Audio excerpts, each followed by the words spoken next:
Hello, my name is Frank Bencomo, Tucson Water Zanjero and Water Conservation Specialist. Did you know toilets are the biggest cause of indoor leaks?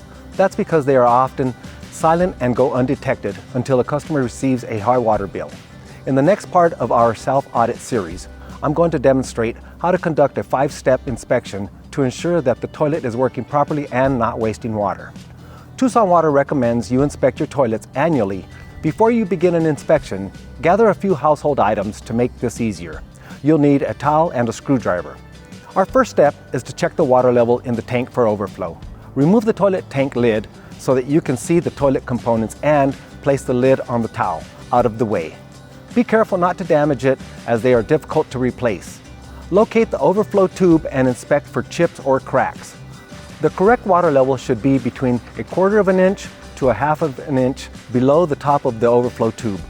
If you find that the water level is too close to the top, you need to adjust the level by turning the adjustment screw counterclockwise by hand or with the assistance of a screwdriver.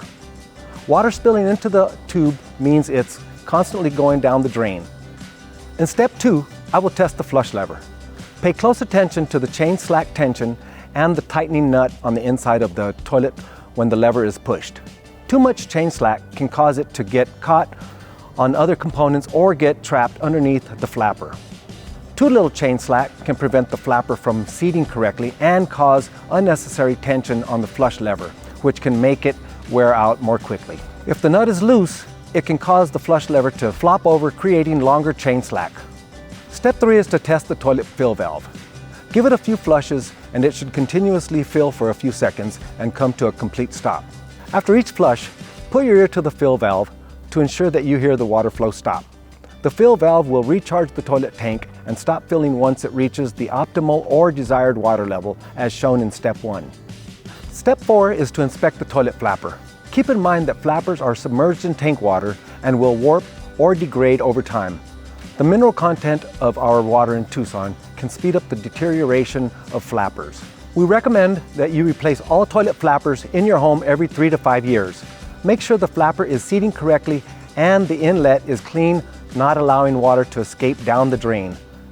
Once you've completed the visual inspection, step 5 is to do the dye tab test. Drop a couple of dye tablets in the toilet tank, or if you don't have dye tablets, use a couple of drops of food coloring. Wait 10 to 15 minutes and don't flush the toilet during that time. After 10 to 15 minutes, check the toilet bowl for any signs of dye in the bowl.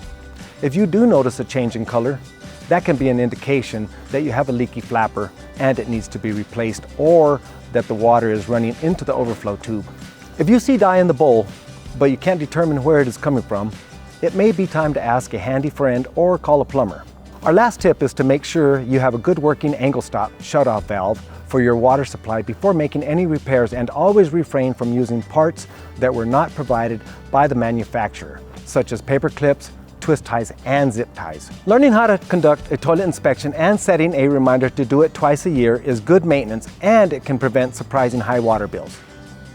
If you have a high bill and you can't figure out why, please contact Tucson Water and schedule a free home water checkup. You can purchase dye tabs at the hardware store or order them as a part of a free conservation kit from Tucson Water.